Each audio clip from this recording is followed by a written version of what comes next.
Les mosaïques du XIIe siècle, le long de la nef centrale de la basilique de Bethléem, sont les pièces phares du vaste chantier de restauration du bâtiment lancé et financé par l'autorité palestinienne. Majdi Mohamed bar-Sipa. En contemplant l'intérieur chatoyant de la basilique de la Nativité à Bethléem Cisjordanie, Marcelo Piacenti esquisse un sourire satisfait. Le chantier de restauration, qu'il y dirige depuis 5 ans, pour le compte de l'entreprise italienne Piacenti, prendra fin en 2019. De la charpente en bois massif aux colonnes de marbre, en passant par les murs de la façade et le narthex portique en avant de la nef, ces équipes ont revu presque tout l'édifice. Pièces emblématiques du projet, les mosaïques murales de la nef, réalisées au XIIe siècle, scintillent à nouveau sous les rayons du soleil. La seule église de la région encore debout, il nous reste à consolider les colonnes du chœur. Certains marbres et des mosaïques du IVe siècle au sol, décrit-il, considérant le chantier comme inédit.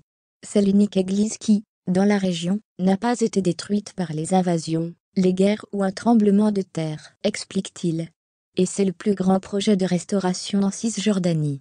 Dans l'antique édifice abritant la grotte où, selon la tradition chrétienne, Jésus-Christ serait né, les derniers échafaudages devaient disparaître avant les célébrations de Noël.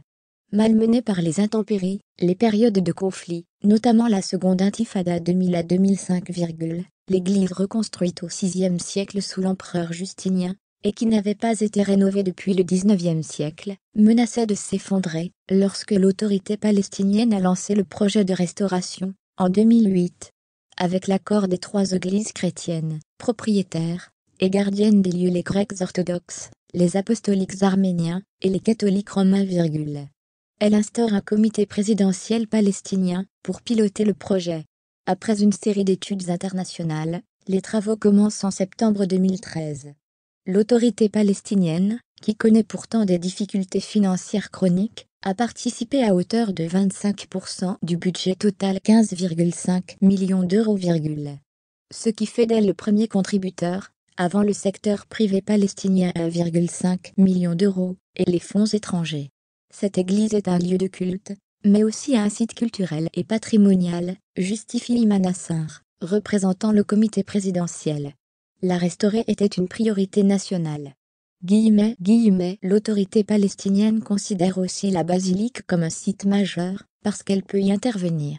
Ghassan Khatib, ancien ministre palestinien depuis 1994, lorsque la ville a été placée sous administration palestinienne à la suite des accords d'Oslo, les autorités ont souvent mis en avant leur rôle protecteur.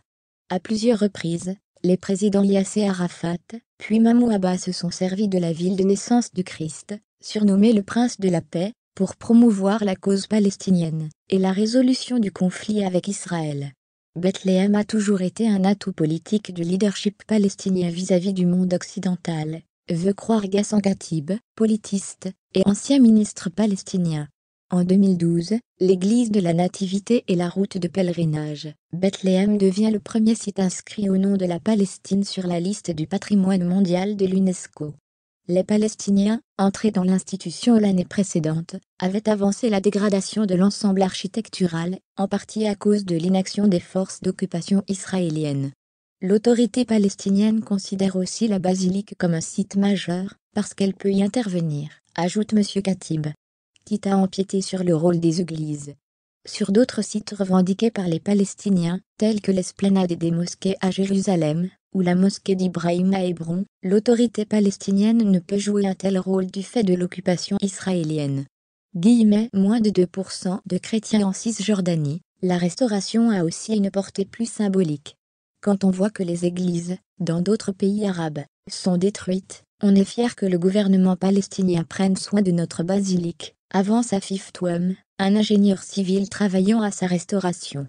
L'autorité palestinienne n'entend pas pour autant s'ériger en défenseur du christianisme, mais plutôt affirmer son caractère laïque, au service d'une société palestinienne multiculturelle, pense Ghassan Khatib. Et pourtant, les chrétiens représentent moins de 2% de la population en Cisjordanie, 4,8 millions d'habitants, soit 10 fois moins que dans les années 1950.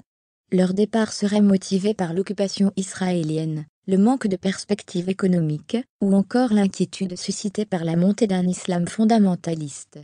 Pour sortir Bethléem du marasme économique, le maire, Anton Salmon, mise en partie sur l'attrait touristique de la basilique restaurée. Avant les fêtes, Bethléem avait déjà accueilli plus d'1 million de visiteurs en 2018.